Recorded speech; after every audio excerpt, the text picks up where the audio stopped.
Good afternoon, everyone. Hello and welcome. Please, you may take your seats as we're going to begin very soon. Thank you.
Distinguished participants, please help me to welcome our guests, honorable ministers. You are most welcome. Let's give them a round of applause.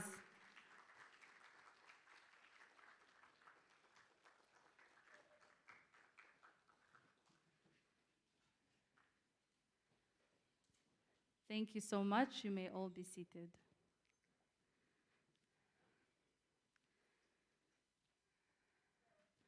Good afternoon, everyone. Honorable Minister for Economic Cooperation and Development of the Republic of Germany, Honorable Minister of Health, Honorable Minister of State in charge of ICT and TVET, Your Excellency Ambassadors, Vice Chancellor of the University of Rwanda, Executive Chairman of the Kenap Foundation, distinguished guests, dear all participants here physically, and those following us virtually, dear students, good afternoon to you.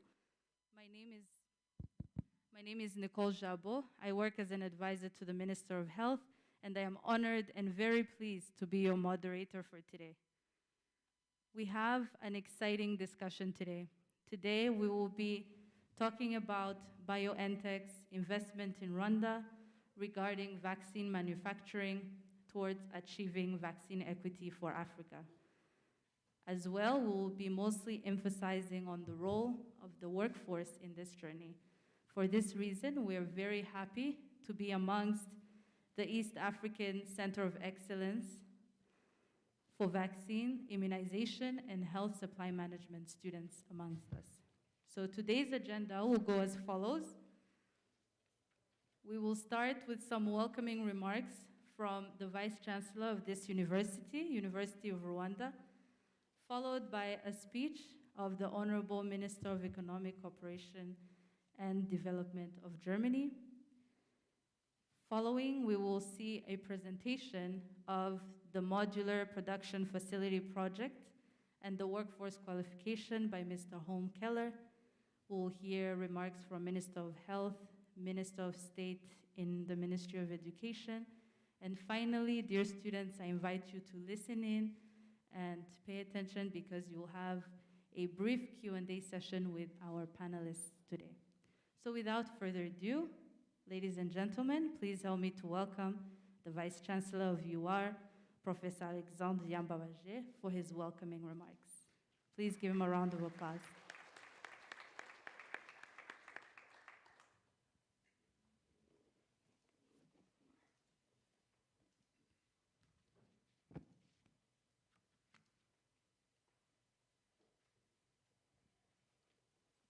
I thank you, Master of Ceremony. Honorable Minister Schulz, Federal Minister for Economic Cooperation and Development, Federal Republic of Germany, and your delegation. Honorable Daniel Ngamije, Minister of Health, Republic of Rwanda. Honorable Claudette Irere, Minister of State in charge of ICT and TVET, Minister of Education, Republic of Rwanda. Mr. Holm Keller, BioNTech representative participating in this event virtually. Your Excellency, Ambassador Guillaume Kavaruganda, representing the Ministry of Foreign Affairs, Republic of Rwanda. Dr. Fodendiai, United Nations Resident Coordinator in Rwanda.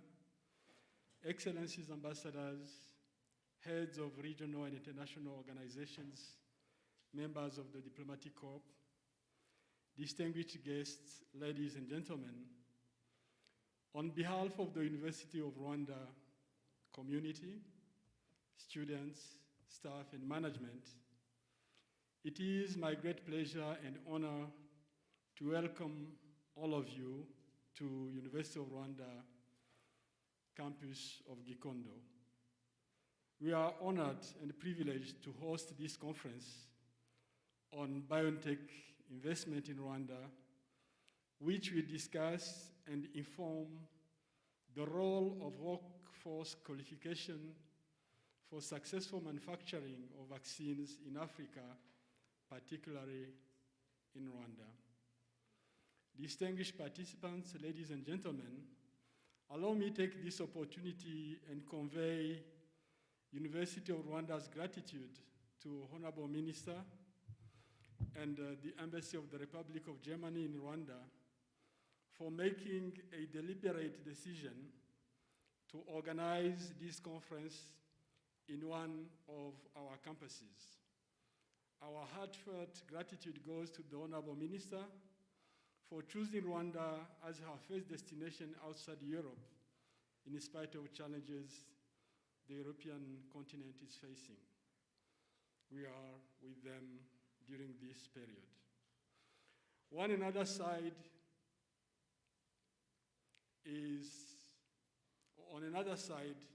it is not by accident that the visit is taking place in Rwanda, since for a long period of time, the Federal Republic of Germany has been a reliable partner and a friend of Rwanda, an exceptional contributor to Rwanda's socioeconomic development, and a strong supporter of the education sector, both at national level and at regional level, while referring to East African community.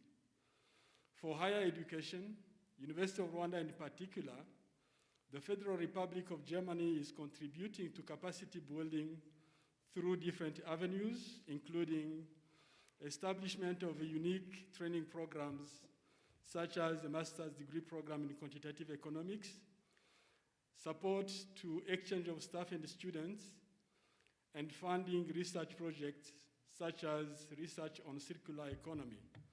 Several German universities, GIZ, DAD, and KfW are key partners working closely with University of Rwanda.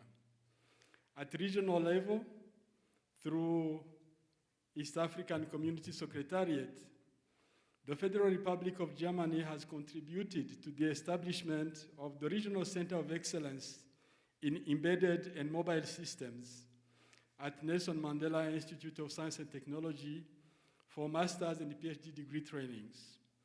Each East African community country is allocated a number of scholarships every year thanks to GIZ support. The government of Germany also provides scholarships for master's degree studies in selected East African community universities, thanks to KfW financing through Inter-University Council for East Africa, and also provides financial support and technical support for the establishment of the East African Community Regional Center of Excellence in Vaccines, Immunization, and Health Supply Chain Management at University of Rwanda through KfW as a key partner. During this conference, we will explore the role of workforce qualification in fostering innovations, supporting startups, and running industries. The Regional Center of Excellence in Vaccines, Immunization, and Health Supply Chain Management is tasked by the East African Community Sectoral Council of Ministers of Health to conduct a training needs assessment in the area of vaccinology, to develop curriculum, and to train needed human resources for the development of the sector of vaccines manufacturing in East Africa. This assignment is being achieved thanks to a strong and effective collaboration between University of Rwanda colleges, public and private institutions in Rwanda and abroad. At the same time, the Regional Center of Excellence in Biomedical Engineering and e-health, hosted at University of Rwanda, is conducted as well a training needs assessment and equipment. Strong and close working relationship between the Center of Excellence in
allow me once again, on behalf of University of Rwanda family, express our sincere gratitude to each of you for your participation to this conference and for the overwhelming support you continue to provide to higher education sector in Rwanda.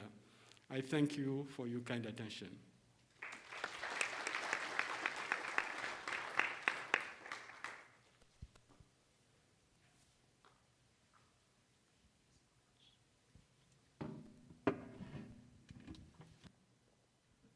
Thank you very much to the Vice Chancellor of University of Rwanda for reiterating and highlighting this nice partnership between the government of Germany and University of Rwanda as we prepare the next up-to-task workforce for vaccine manufacturing.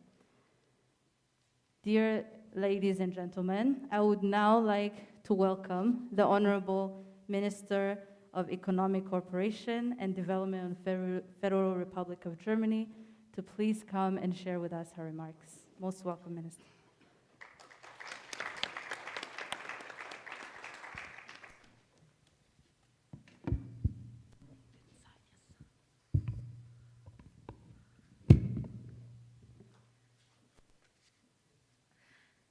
Minister, Madam Minister of State, Professor Layamba Baye, Holm Kellner, who is virtual with us, Excellencies, distinguished guests, and students here. Let me begin by quoting UN Secretary General Antonio Guterres. Vaccine inequity is the biggest moral failure of our times. Where do we stand, thanks to huge progress and international cooperation in medical research? Several effective vaccines against COVID-19 were developed and put on the market in just a short time. And the international community mobilized more than $10 billion for COVAX, the International Vaccine Alliance. More than 1 billion doses have so far been distributed. This is impressive, but by far not enough. There is much greater demand. Whilst in Europe more than 27% of people are vaccinated, in Africa it is only about 12%. In order to defeat the pandemic, it is necessary that more and more people, especially in developing countries, get access to vaccines. The WHO has defined an ambitious vaccination target aimed for 70% of the population in all countries to be vaccinated by the middle of this year. And the COVID-19 pandemic is a wake-up call. It has made us more actually aware than ever just how quickly and mercilessly pandemics can impact our life, our economy and societies, and undo hard-won development progress worldwide. It has driven an increase in poverty that is higher than at any time in the last 20 years, and inequalities within and among countries have grown. And I am confident that we can only master complex challenges such as this pandemic with the help of global solidarity and innovation and cooperation between equal partners. Equal access to vaccines is the way out of this pandemic and an excellent preparedness for future events. The German government is focusing on several strategies. Germany is supporting Act A, the international initiative to address COVID-19, and the global COVAX Vaccine Alliance.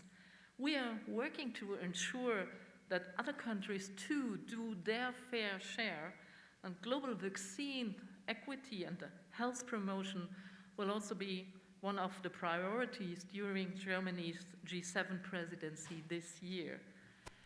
In addition to that, the German government has committed to donating 175 million vaccine doses to other countries up to the end of this year, 100 million of which have already been delivered.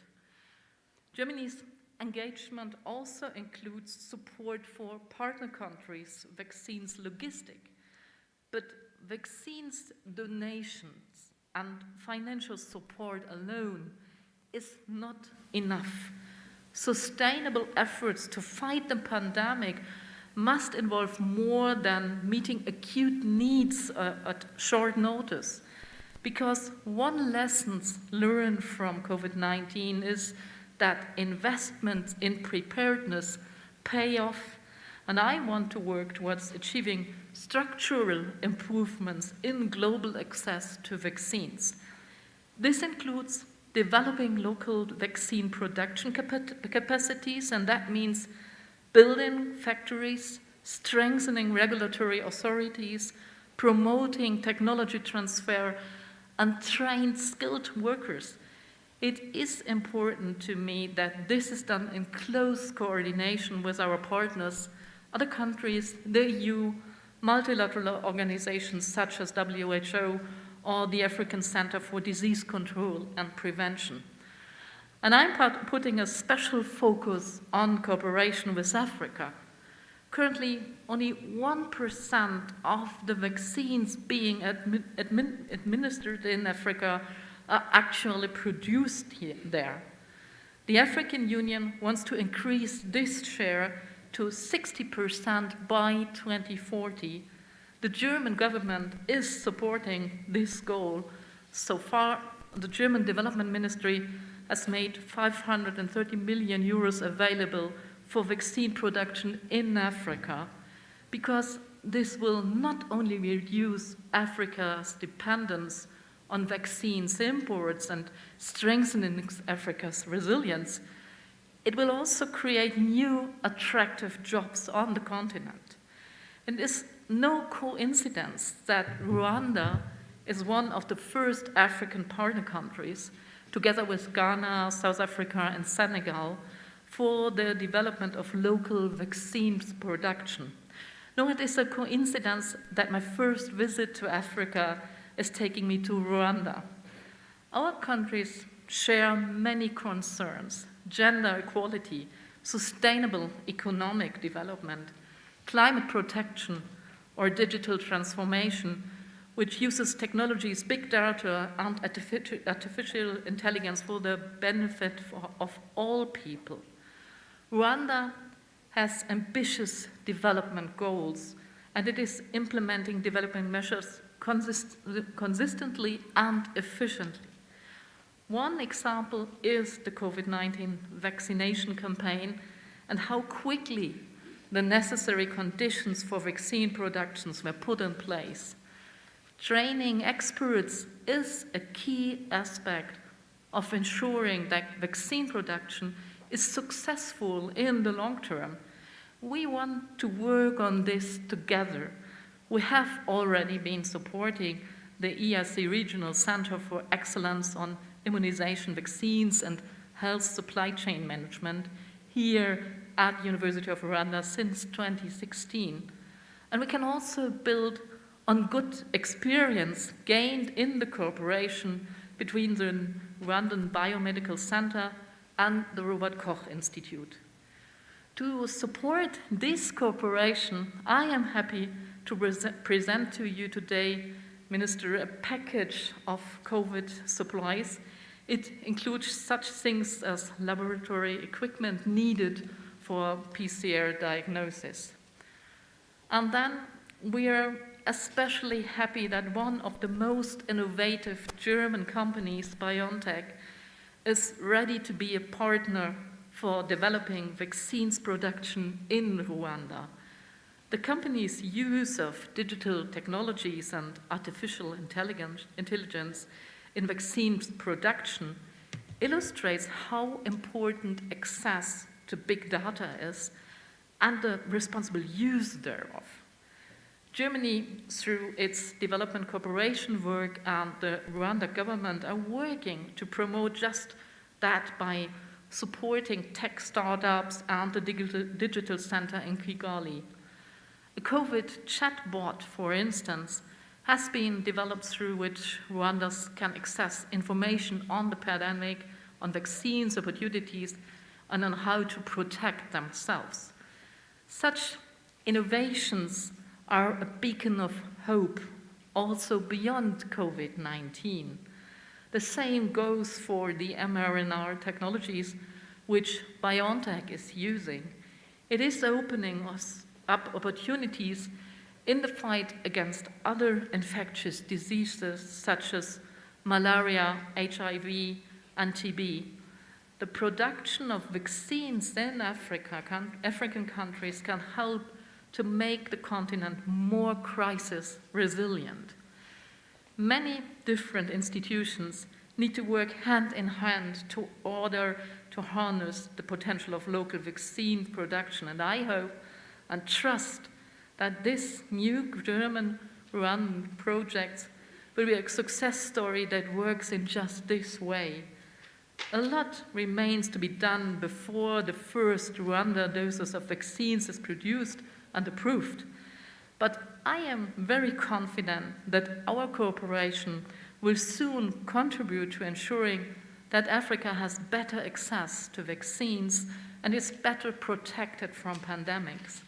And I know that there will be highly qualified personnel available for future development and distribution of vaccines.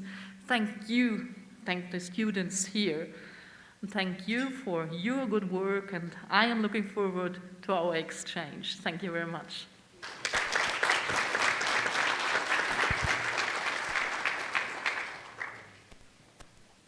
Thank you very much. Another round of applause for the Honorable Minister. Thank you. Thank you very much, Honorable Minister, for those very good remarks, especially touching base on the German donation in the COVID-19 response, as well as expressing that we need sustainable and structural improvements in global access to vaccines. Thank you very much. This greatly leads to our next part of the agenda, which will be hearing from Mr. Holm Keller, the Executive Chairman of the Kenap Foundation, who is with us online. I'm sure you were able to see him at different periods of time on the screen. He's going to share with us a presentation on modular production facility project and workforce qualification. Most welcome, Mr. Keller. We're welcoming you. Hope you can see everybody. Thank you. Thank you very, very much for your kind introduction. Excellent Minister and Ambassador, liebe Frau Ministerin Schulze, herzlich willkommen in Rwanda. Magnificenzen und Spektabilitäten, dear guests, dear friends, dear colleagues from BioNTech and Kenap, but most of all, dear students. Would you click into the presentation, please? I can't see if this is happening. Okay, I cannot see if this is happening, so somebody needs to tell me something, otherwise we do it without presentation, that's also fine.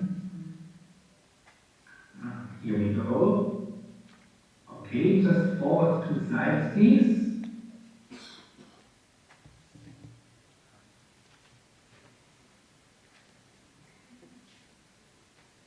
Yeah, this was on August 27, 2021, ladies and gentlemen, and this is when everything started.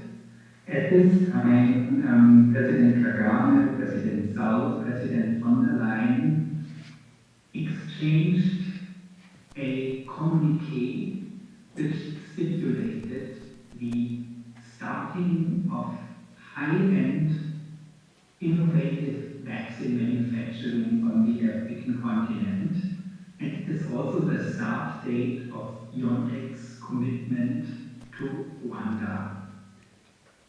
What the company is aiming to do, would if you forward 1 slide, please, has been looked at on February 16, only a few days ago, and there you can see Minister Schulze in the white dress, right on the left side of the group in Marburg. In the back of this, you see the so-called biocontainers. This is half of a modular manufacturing facility that is expected to be sitting in Rwanda by the end of this year, expected to start manufacturing mRNA vaccines as early as next year. This is unprecedented timing, and it really comes from the idea and the logic to be able to regulate such complex methods in the EU and then ship the modular manufacturing facility over to Rwanda, where in cooperation between Rwanda FDA, between PAMA, the Africa CDC, NEPAD, but as well as the European Medicines Agency, and of course, WHO through the pre-qualification scheme, a structure can be deployed, allowing for rapid capacity building and rapid initiation of such manufacturing. So what will be done? If you go to the next slide, I don't know if this is visible here. We are missing one slide in between, but that's okay. So the idea here is really the following. There is 3 steps in a vaccine manufacturing process of mRNA vaccines. First, the actual mRNA is being made, purified. That's the 2 logos on the left side. In the middle, the drug is formulated. So this is then the second step, and the third step is the fill finish. So if you compare this with, let's say, drinks, soft drink manufacturing, the condensate would be the first 2 steps, adding water would be the second step, and bottling it would be the step all along the side. This is not a simple process, but it is a process that over the course of the last year became so standardized in the mRNA world that it is possible to highly automatize it and to shrink it, and in this matter bring it to a place like Rwanda, which is a highly skilled workforce, a very integral and robust academic system, so that this spaceship finds a nice landing spot in Africa and would allow to be manufacturing what is supposed to do extremely quickly. Can you click to the next slide? Okay, I don't know if you can do that one. Don't know if you. No, okay, this is. Let's skip the presentation, please. I'm not sure if this is working because I can't see the slides, and what I see is only half. Can you just get out of the presentation and we'll do it just orally? Can you do that? Just get out of it for everybody.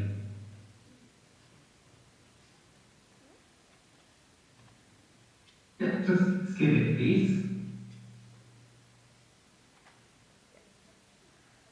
And as soon as we are out, wonderful. So, these biocontainers are, in a way, the best that biologics manufacturing globally has to offer. It is a technology platform that is superior, ladies and gentlemen, to what we have currently in Europe as a predominant structure. And it is actually what is now needed to fast jump 1 or 2 steps of technological evolution on the continent to get to true vaccine equity.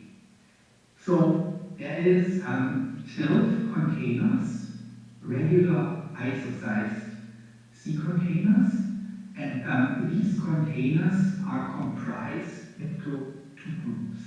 One group actually doing as outlined the actual mRNA manufacturing, that's 6 containers, and another 6 formulating that into the product.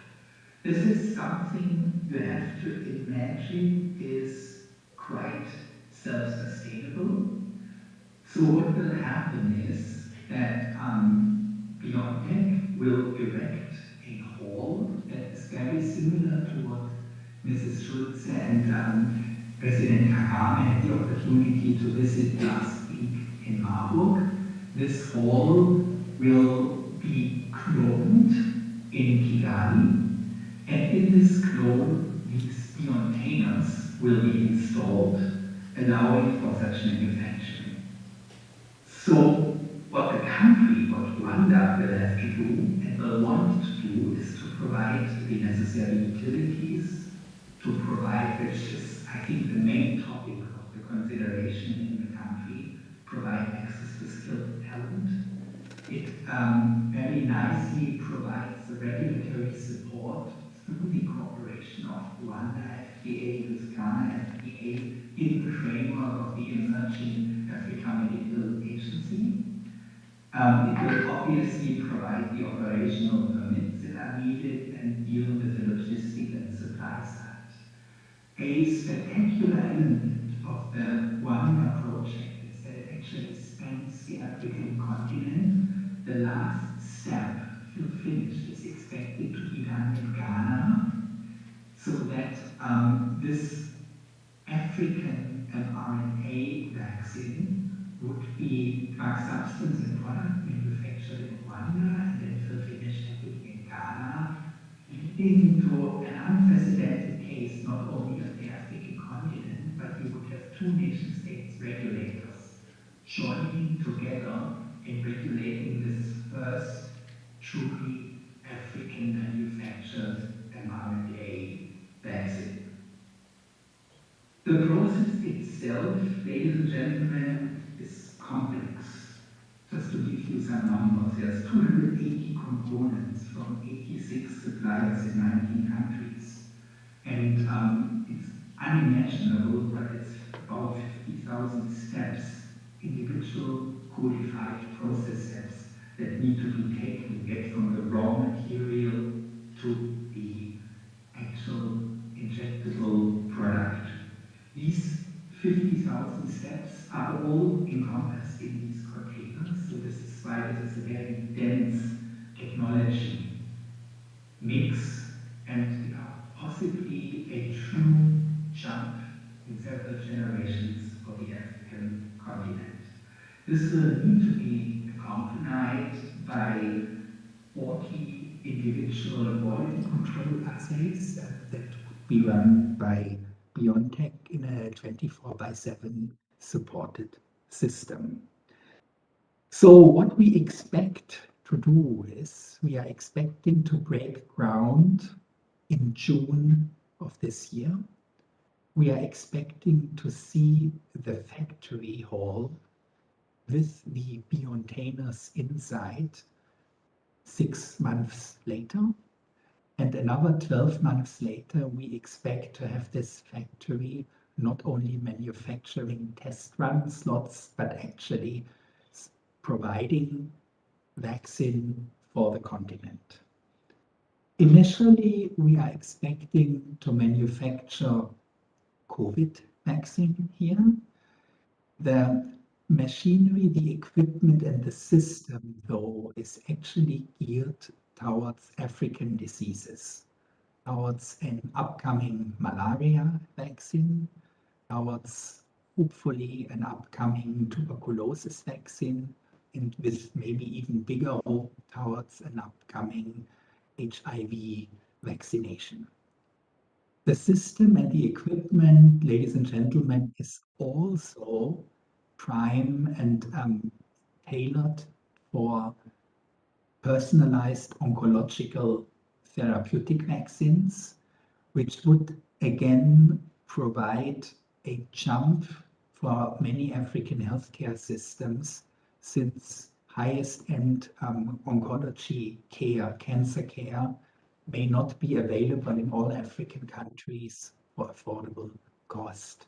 And providing these novel products as locally manufactured in Rwanda will certainly allow for local access at a very, very different level. So with us here in the room, it's Paul, Miriam, Sven, Manfred, Christoph, and Tobias from BioNTech and Kenneth.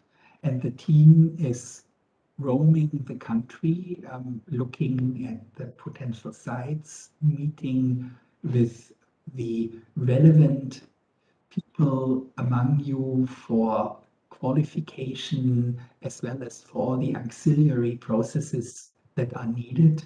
And we are extremely grateful for all of Rwanda's and for your personal support. Building such a factory in Rwanda is unprecedented. It is an unprecedented move by a very unusual pharmaceutical company. And in order to succeed, we need your collective support and everybody's leadership and passion. For that, allow me to turn it back with gratitude to the organizers of this wonderful event. Thank you very much, Excellencies, Ministers, Ambassadors, and dear colleagues.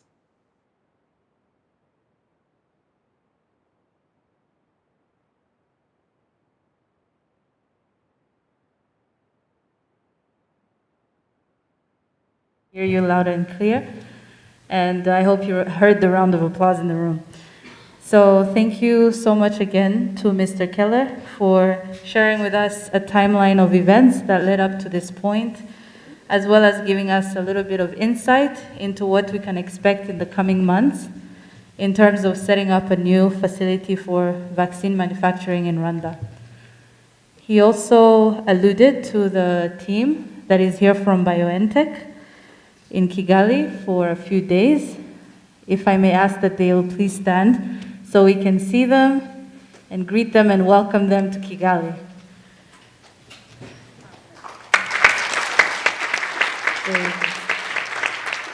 Most welcome. Thank you so much. So distinguished all, it is now my great pleasure to welcome the Honorable Minister of Health of Rwanda, Dr. Daniel Ngamije, to also share his remarks with us today.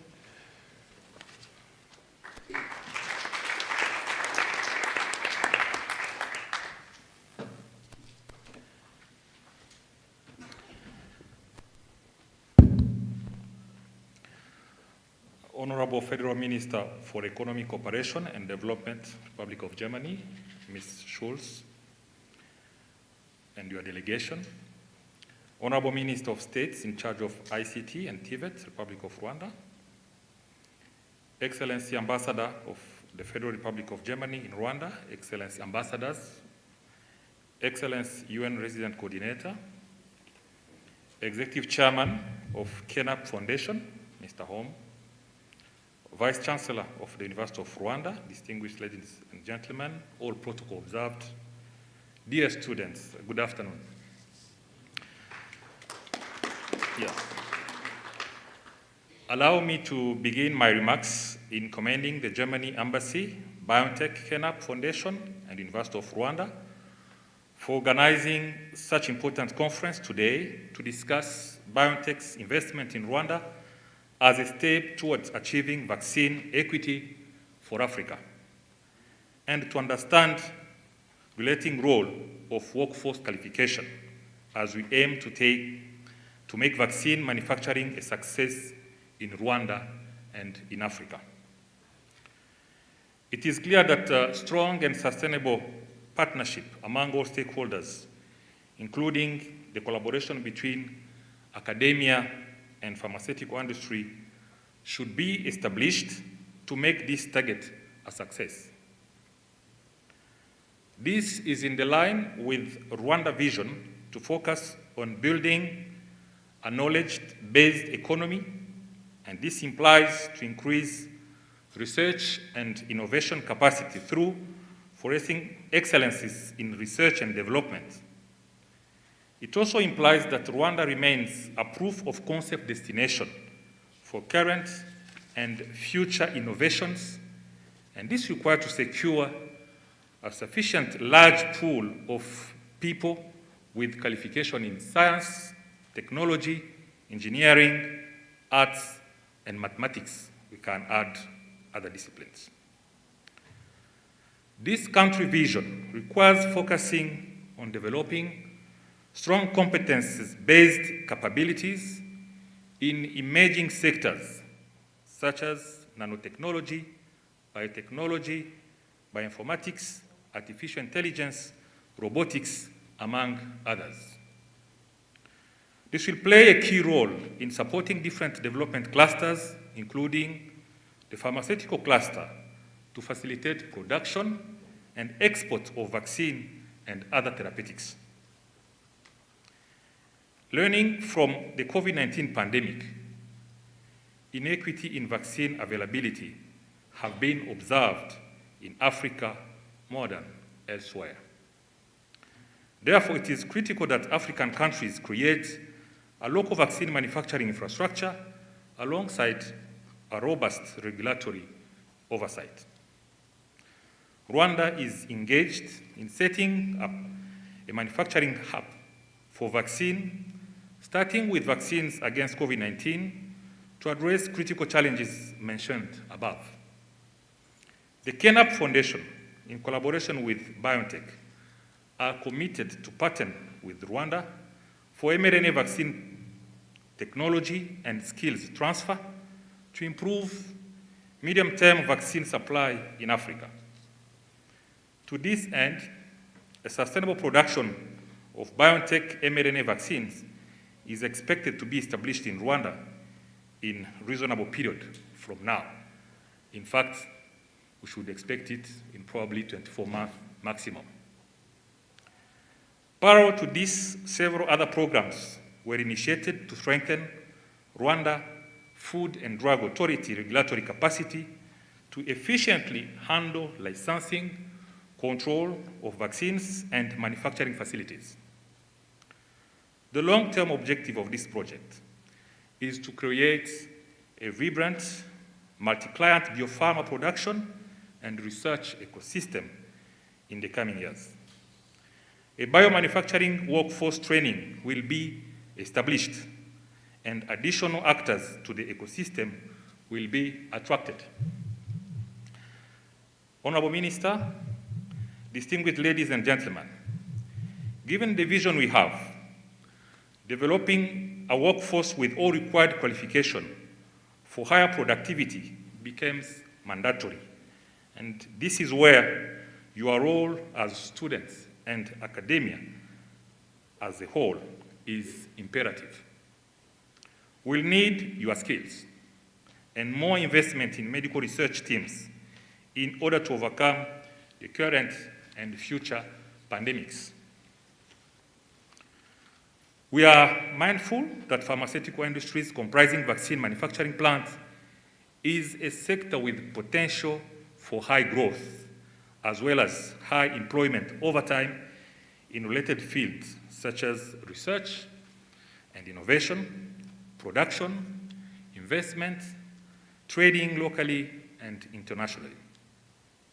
I call upon all relevant actors from these fields to enhance cooperation between them and with the National Vaccine Manufacturing Task Force in this regard, with a view to further support the national vaccine manufacturing agenda.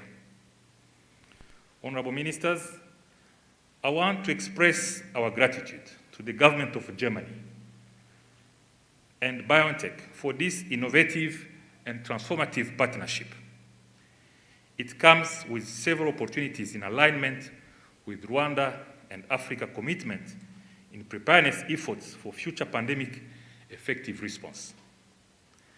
Thanks also to all our bilateral partners here in this room and to international organizations and agencies such as WHO, Africa CDC, and others for their support in our effort to contribute to solve vaccine inequity in Africa. By this investment, we hope to contribute to reach ambitious target in Africa to manufacture up to 60% of vaccines by 2040. I thank you for your attention.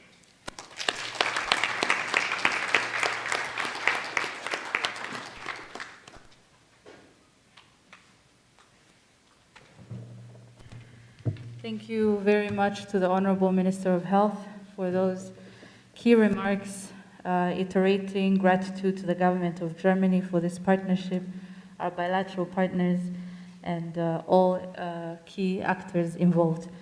We are now going to welcome the Honorable Minister of State in charge of ICT and TVET, Minister Claudette Tirere, to share her remarks with us as well.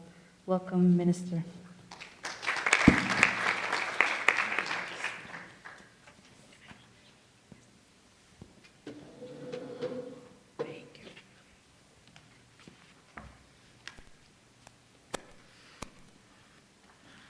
Honorable Ministers, Minister Schulz and Minister Daniel, Vice Chancellor of the University of Rwanda, Holm Keller of BioNTech, Excellencies, Ambassadors, development partner representatives, colleagues, dear students, staff of the University of Rwanda, good afternoon.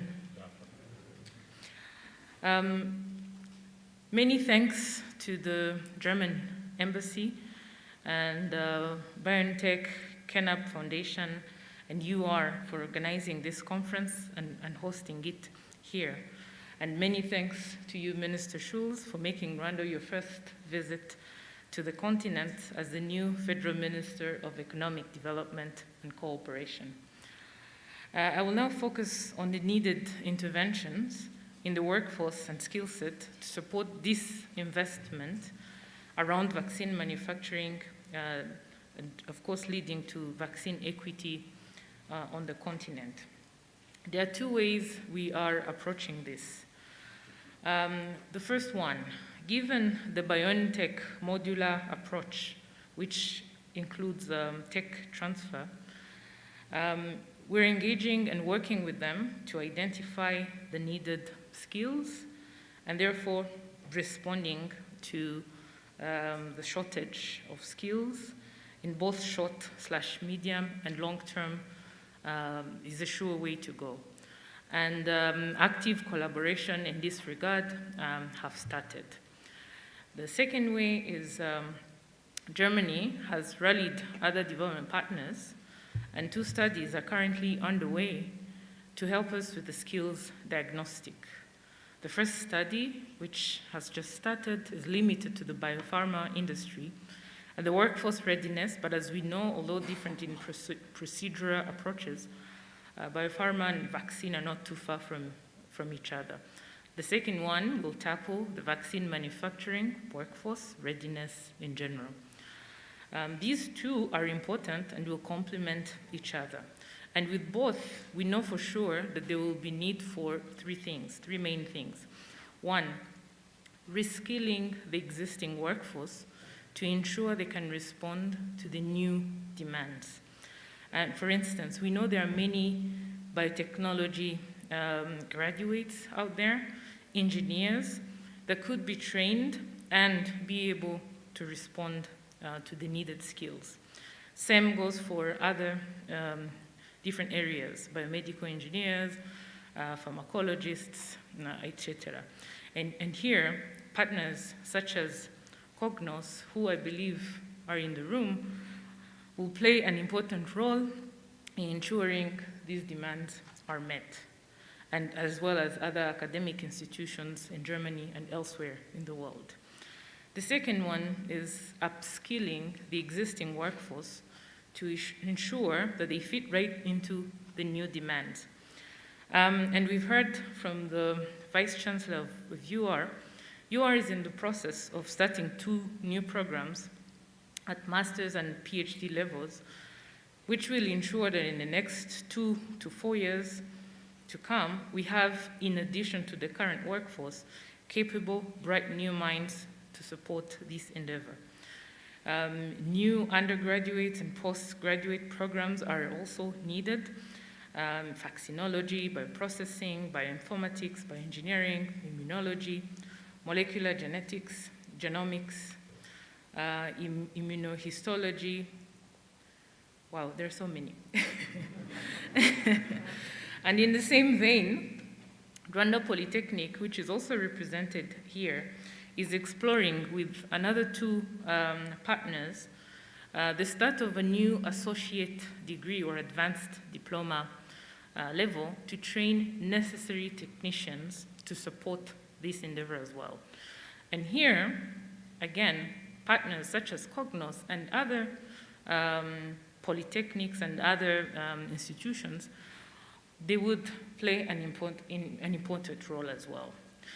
The third approach to this is exposing the current workforce to the actual vaccine manufacturing facility processes. And I believe having BioNTech in the country is already a right step into this. This bit is very important going forward, and ensuring that the existing capable workforce is either seconded to vaccine facilities such as, yes, BioNTech here, be it in Germany, be it elsewhere in the world, is going to make a huge difference in this. And here, I would really like to call and maybe amplify the voice of Minister Daniel. We're calling on partners all over the world and in the room to help explore within your own countries and networks the possibility of this. But all the above is only a response to the current local needs. What I just mentioned can be extrapolated to all other African countries, because vaccine inequity, as we have heard, has affected us all, and we have never been able to develop the required skill sets. And with BioNTech approach, we are, as Africa, being given an opportunity to develop these highly needed skills. And that is why there is need of establishing regional training hubs to complement all these efforts that would respond to these, yes, on a continental level. And for the students and faculty in the room, I highly encourage, myself included, to pursue these opportunities. Because if there's one thing that we have learned over the last 2 years, is that pandemics don't set appointments. They just knock on the door and they just enter. And we have got to be prepared. We have been given an opportunity here with BioNTech to do things differently, and it is now our time to seize these opportunities and run with them, to paraphrase His Excellency, the President.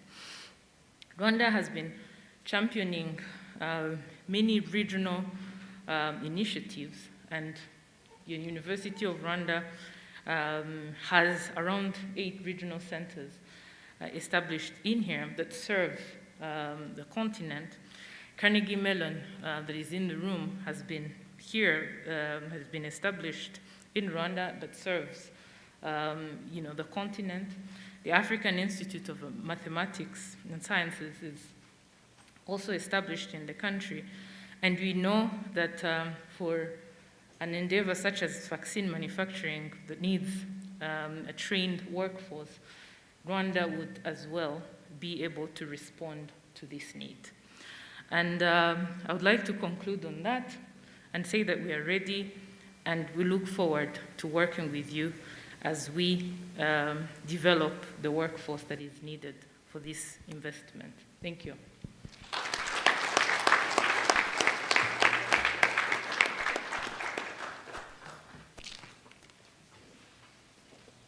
Thank you very much, Honorable Minister, for those great remarks. She has reminded us pandemics don't call for any appointments. Instead, they come, and we should be ready when they come. Honorable Minister also touched on students, institutions, faculty seizing this opportunity to be ready to act in the right time. So without further ado, we'll now transition into our next segment for today, an interesting one. It will show us how much our students with us have been paying attention. I know it's a little bit hot, but let's see how much we were able to participate and follow. So this next round will be made of a Q&A session. We're going to take just 2 brief rounds of questions. Our first round will have about 3 questions. So if you can please state your name, your country, and who you are addressing your question to among our panelists today. So you'll please raise your hand and the microphone will come to you.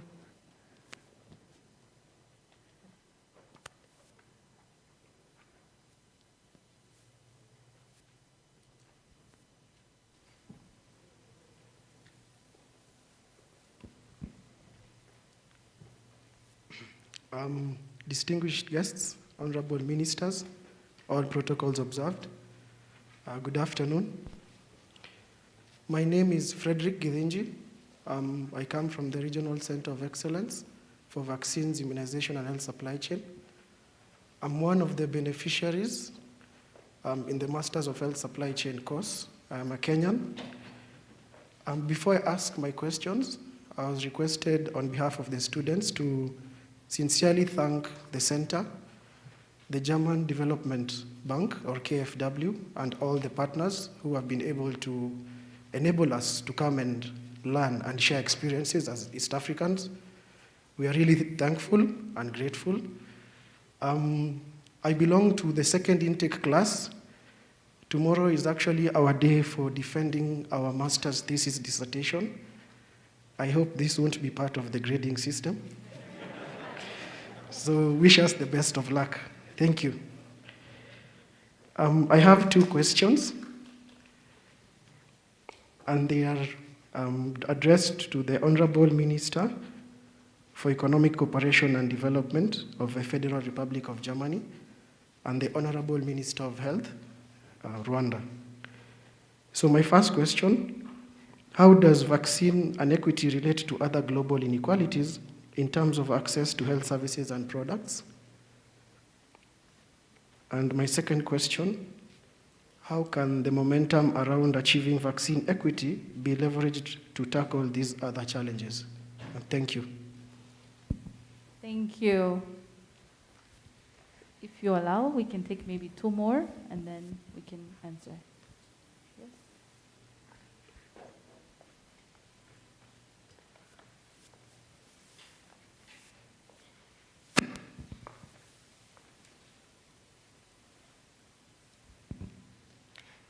Good afternoon, everyone. Protocols observed. My name is Nyombi Vicky. I'm a student, 3rd cohort, Masters in Health Supply Chain. And my question is going to be to the Minister of Health of Rwanda and to BioNTech. Well, just to reiterate what the honorable ministers have said, BioNTech's investment in Rwanda is rather timely and basically a sustainable effort towards achieving vaccine equity. So how will BioNTech and Rwanda ensure that the locally manufactured vaccines reach their target beneficiaries in Africa, such as my country, Uganda? Do you plan to have alliances similarly to COVAX? Thank you.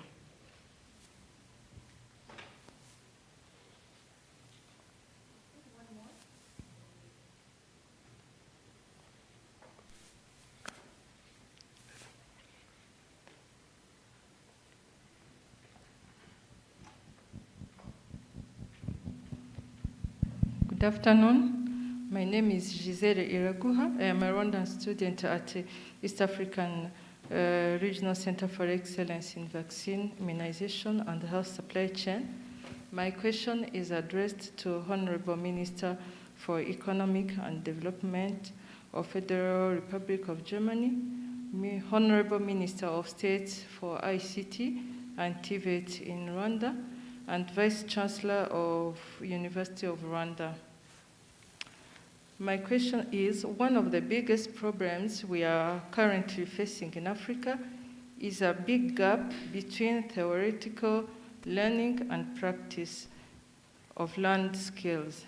So how we can forge partnerships for skills practicum and development of a robust technical training environment in Rwanda. Thank you. Thank you. I think we'll start with those. And all the best to you all as you prepare for your thesis. I'm sure the audience wishes you all the best. So the first question was addressed to Honorable Ministers Schulz and Minister of Health, Dr. Daniel, on how does vaccine inequity relate to other global inequalities in terms of access to health services and products?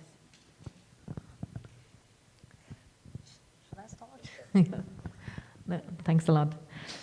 I think what we see here today is that we are on a way to build a long-term partnership. It is not just about vaccines against COVID-19. What we need is vaccine production here on the African continent and the ability, the skills, and the knowledge to build vaccines for local diseases and diseases that are here. And that is malaria, tuberculosis, HIV.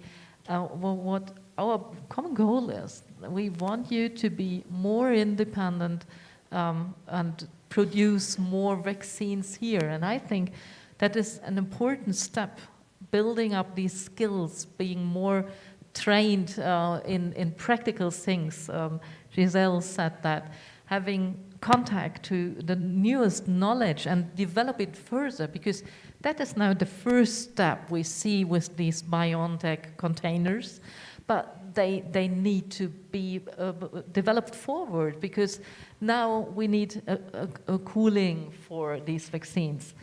We need a development that make vaccines independent from cooling, because that would be the next step to bring it to all the people who need it. So these learning together, bringing forward the skills we have,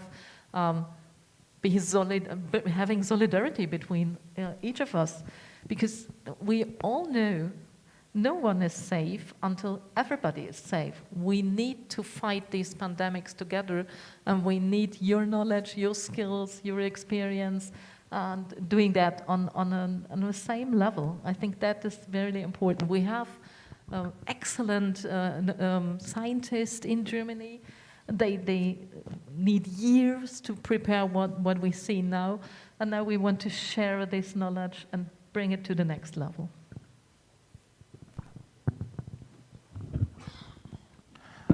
Thank you.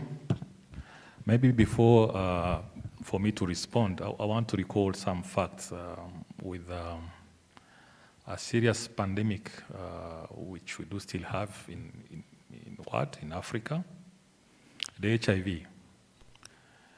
You remember that it took more than 15 years for drugs to be massively distributed in Africa and in developing countries. This is a fact. And it's compromised effort of development for most of our countries at that period. Today, okay, HIV, its transmission ways, you know how it works. We are facing today an airborne disease, high transmissibility, where if our continent remains with 1.3 billion of people not vaccinated, it's just an incubator for variants.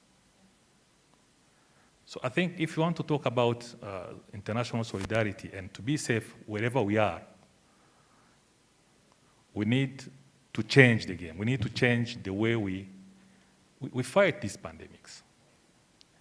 It's in interest of all of us.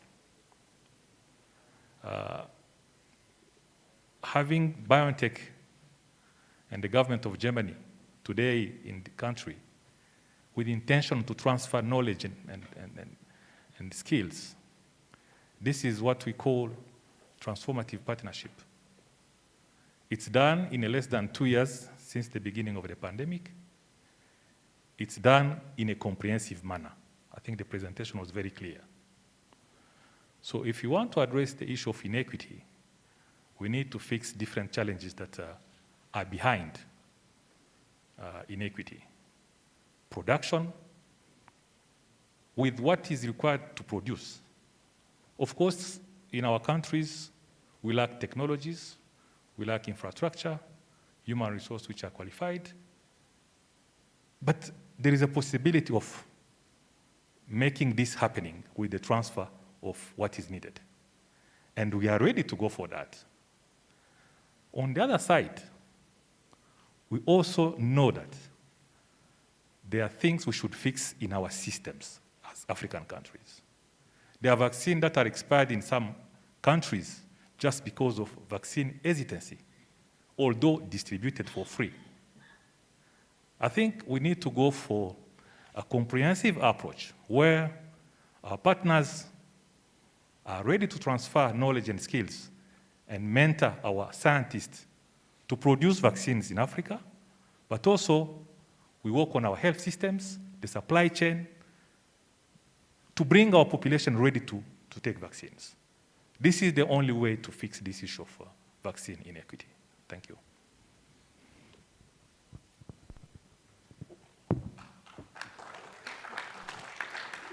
Thank you very much. I think another question was addressed to both Honorable Ministers of Health of Rwanda and Honorable Minister of Germany about,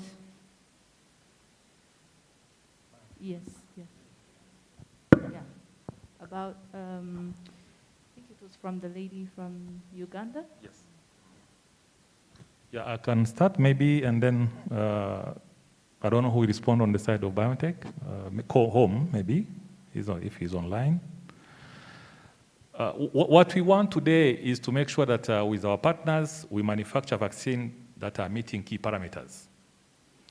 Vaccine should be meeting standard in terms of safety, in terms of effectiveness. They should be accessible. And once we have those kind of vaccines, not only COVID vaccine, but also as the mRNA vaccine opens different opportunities to manufacture other vaccines, as Mr. Holmes said, malaria vaccine, TB, HIV, and others.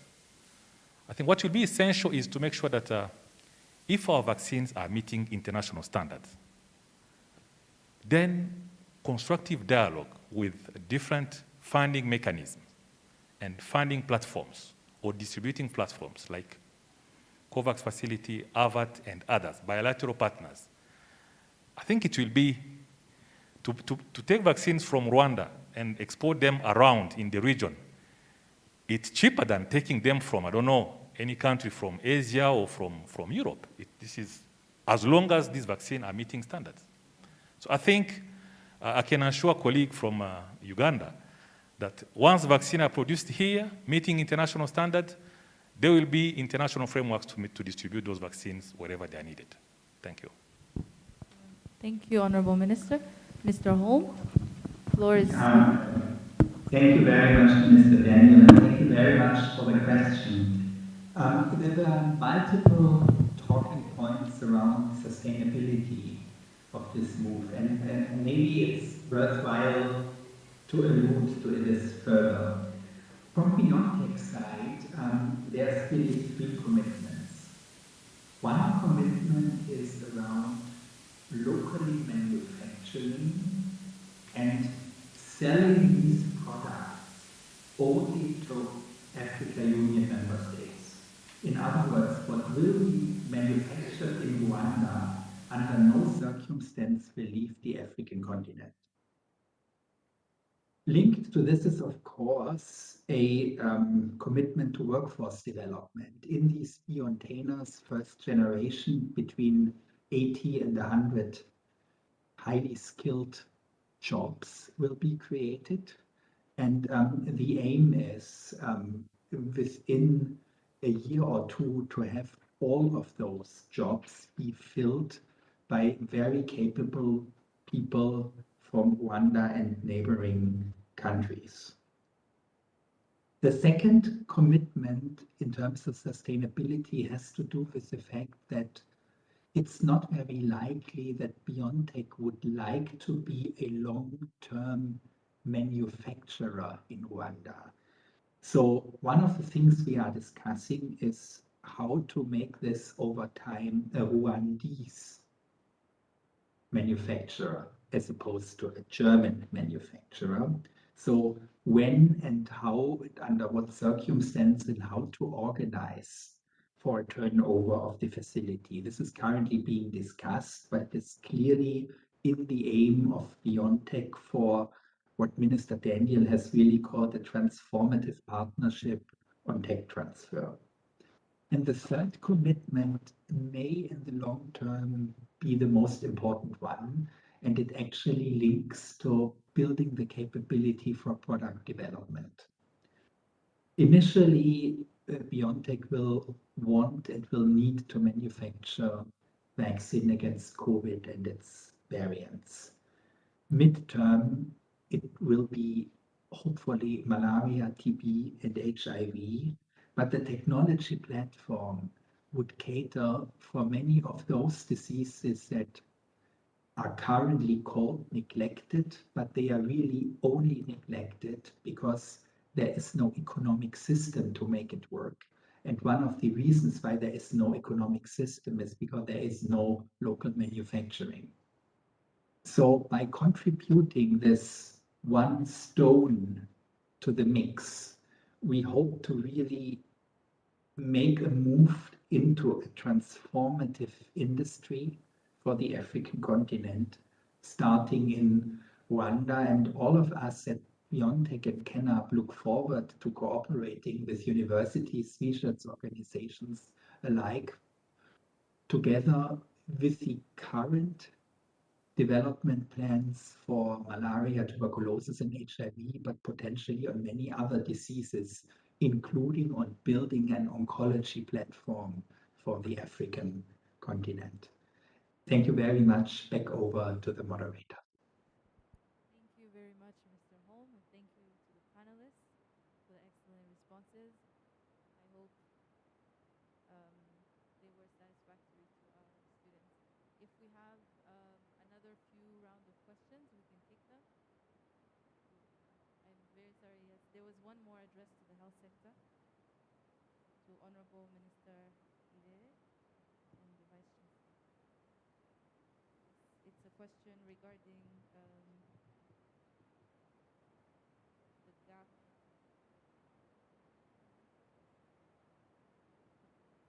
Please go ahead.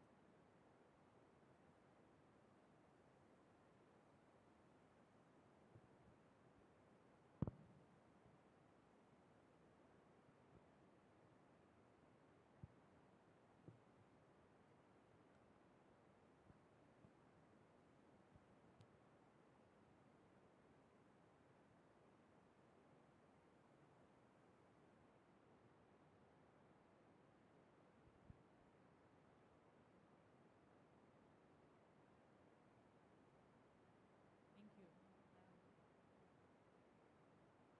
think I'll take a different route. Maybe take you a little bit outside vaccine, just to give an example, because the question was regarding how we can forge partnerships for skills, practicum, and the development of a robust technical training environment in Rwanda. There are a number of companies that are in Rwanda that are already showing very good initiative around how we can get technical skills for the students. And the issue has always been that the industry or the private sector is too little, is too small to fit everyone. And we know that theory is taught in school and practice is taught in the industry. But we've seen some companies, especially in the vocational realm of things, combining these two things, and it is working. And I believe this is a dual system or dual practice that is taught both, be it in Germany, Switzerland, many European countries. And so in the construction sector, like I said, outside vaccines, we have a company that is into affordable housing. And their approach us students, let us teach them, and then they go and start working on the houses that we are building. And so this does two things. It trains them, and at the same time, it gives them jobs. They are being trained while at the same time they're working and earning some money. We've seen, and I know that this company works closely with many universities here, tech experts in the digital space. They also train, and at the same time, if you do go through some rounds of tests, they also offer you a job. And so this approach to training combines both the theoretical and the practical.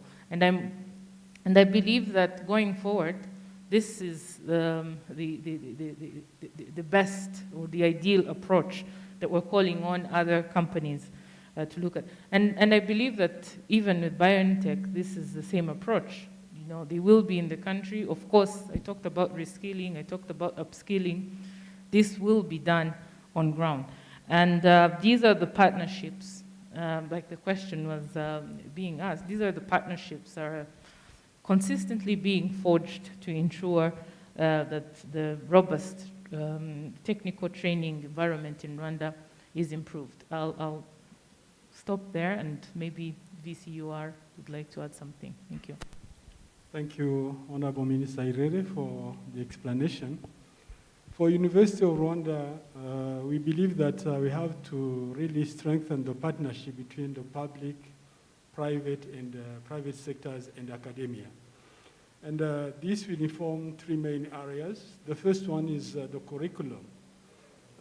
We are now reviewing the curriculum to make it more competence-based, and we involve industry and partners, captains from industries, to review the curriculum so that it really addresses the needs of our national and regional industry.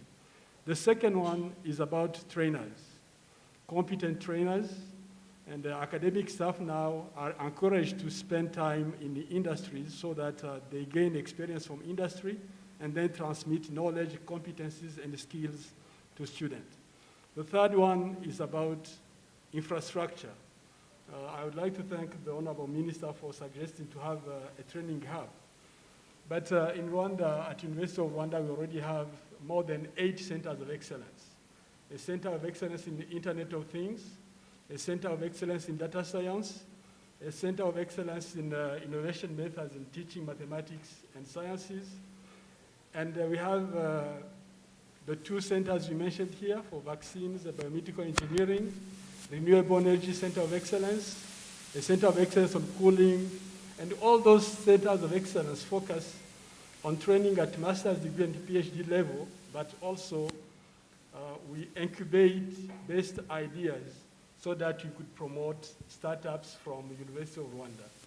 So basically, I would like to say that the partnership between industry and academia and private sector and public sector is key.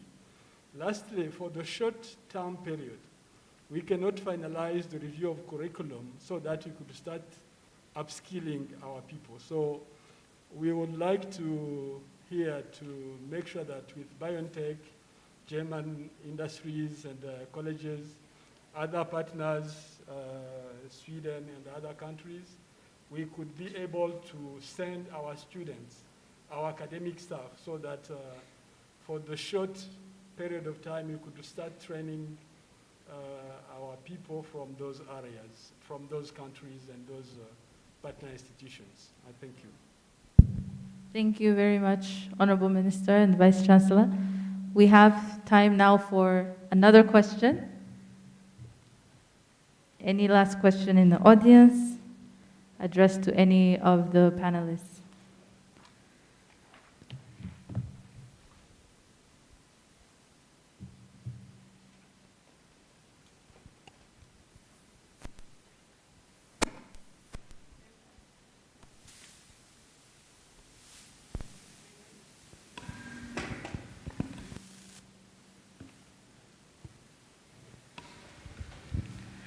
Thank you.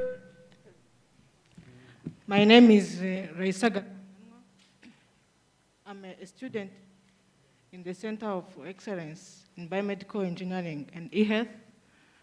And my question goes to BioNTech and the Vice Chancellor of University of Rwanda and both ministers, Honorable Minister in charge of ICT and TVET and Honorable Minister of Health in Rwanda. What does BioNTech and the government of Rwanda plan to do to attract and train skilled workforce to operate the vaccine manufacturing site? Thank you. Thank you. Thank you very much. The question is, what does BioNTech and Rwandan government plan to do to attract a skilled workforce in the country? So we can start with Mr. Holm.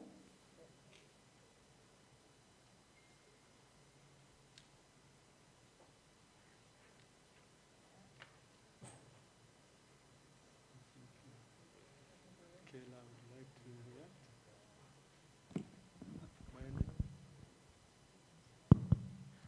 We can start. Yeah. So maybe I can start. Now I can, okay. Okay. Sorry, I think I have been muted by the system here. On BioNTech side, this is probably the most important question that could be asked.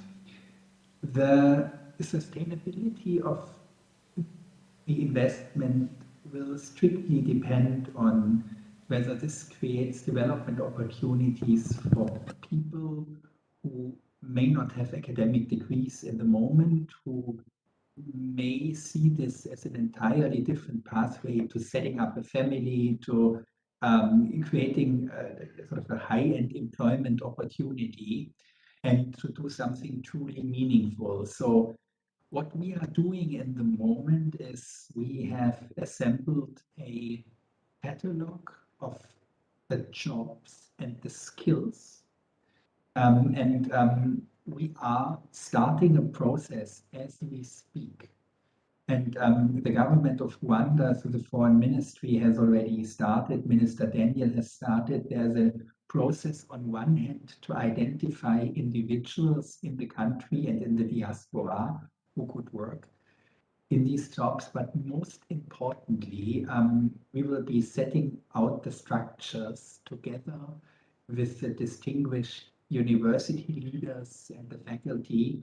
We hope to be able to also bring Cognos on board, who has a privileged set of experiences in running these ultra complex semi-academic and academic training programs, so that hopefully by December we already have the first qualified members of an ever-growing workforce in Rwanda. So 3 things. Number 1 is identify those who would have an interest and have the capability of already working.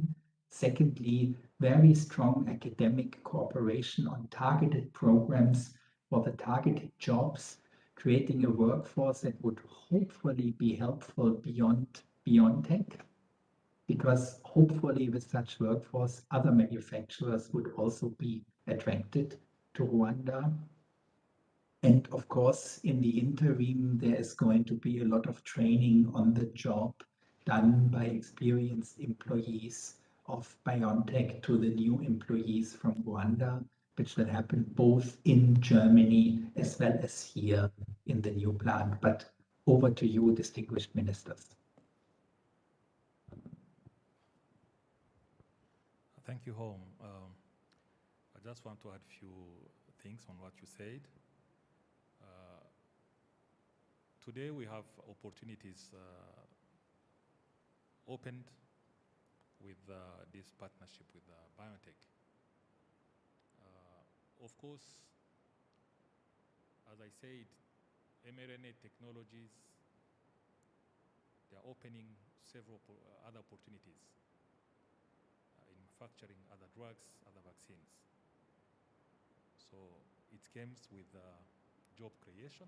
We can anticipate job creation among people who will work on those plants, among people who will be in teaching environment, because we need to teach workforce. And of course, it will attract other pharmaceuticals industries, because we don't have a lot of industries in Rwanda and in Africa. More than 90% of drugs in Africa are imported from abroad. So the market is huge. If these technologies are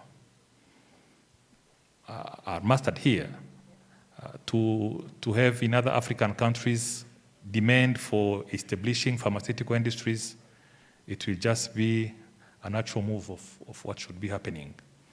So I think attract and retain high-skilled people, it goes with the volume of the market, and the market is there. And resources are not missing if you have a good market. So I think it's a combination of different parameters, but we are confident that the market of Rwanda, you should see it as market of Africa, because we share same constraint in terms of low productivity of pharmaceuticals products and commodities in most of sub-Saharan African countries. So in brief, if you want to invest in those areas, I'm sure that you'll make profit. The issue is to attract those key skills and make sure that they are there and they are retained for producing those different products with confidence that the market is there. Thank you. Thank you, Honorable Minister. We can take a last comment from Vice Chancellor and a closing comment from the Honorable Minister Schultz, and then we'll conclude. Yeah, thank you. I would like to add that at this juncture, we need both qualified people at the beginning of this initiative. And Rwanda policies are very clear. In Rwanda, wherever in the world you could find an expert, Rwanda is willing to invest to attract expertise from wherever it is. When it comes to training for the next years, you have got an example that we have 2 centers of excellence that offer scholarship to students from all East African community on equal quota basis. So the best students from the region will be attracted to study in Rwanda, and hopefully some of them will be willing to stay and also work in Rwanda for the region, for the continent. And lastly, I would like to say that now at University of Rwanda we have 20 nationalities, students, and when they come here, they have health cover, they have facilitation to settle in the environment contact. Recently, countries started to send students to University of Rwanda with scholarships from African countries. That is a signal that if we internationalize our education system, we are likely to get quite a good number of good candidates to do studies in Rwanda. And in Rwanda, we are open. Whenever you are qualified, you can find a job for Africans. There is no bottlenecks to access or to get a working permit. Thank you. Just looking forward for working together, and I hope that all the students here don't stop learning. We need really a skilled workforce, and we need people who are interested to produce vaccines here in Rwanda. So looking forward to work together. Another round of applause for our panelists and all of our students. Thank you very much, Honorable Ministers, Excellency, Ambassadors, and partners here present. And Mr. Holmkeller, thank you so much for joining us online. We have now come to the conclusion of our event. We have heard a lot about what it takes to drive vaccine equity on all sides. We've heard what it takes in terms of partnership. We've heard from Germany, their readiness to transfer this skills and knowledge, but we have also heard about what it takes for us to be ready to absorb and use these skills to ecosystem at large for vaccine manufacturing for Rwanda to benefit all populations in the country, in Africa and beyond. I thank you so much, distinguished participants. Thank you so much for your active engagement, for your physical presence. We really appreciate it. And we will now have a photo shoot on stage, if you allow. I will ask our media team to come and facilitate this photo and our protocol to help everybody to set up. We'll start with the panelists, and then I will ask the BioNTech team to also come forward for a photo. So our protocol, if you can please help where they will stand, and we can take a photo and conclude.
The BioNTech team, if you may also come down for the group photo.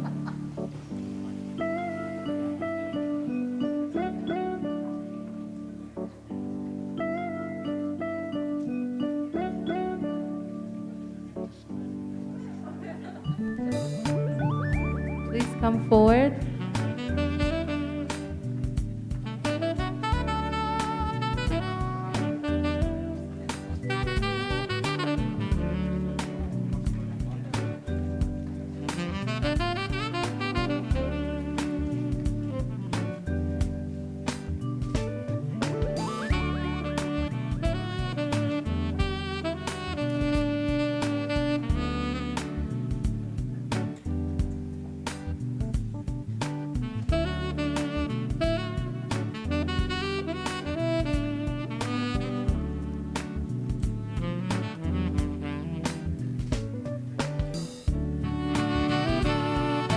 So much. Protocol, if you will please help our guests to depart.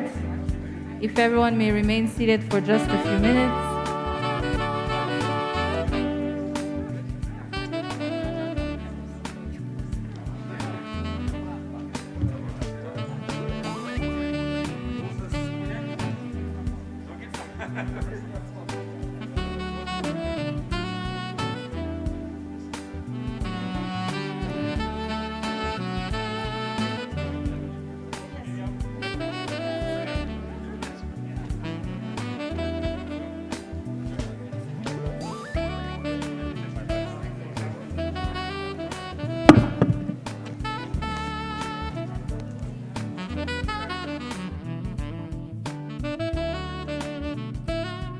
Thank you all. Have a good day.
Thank you.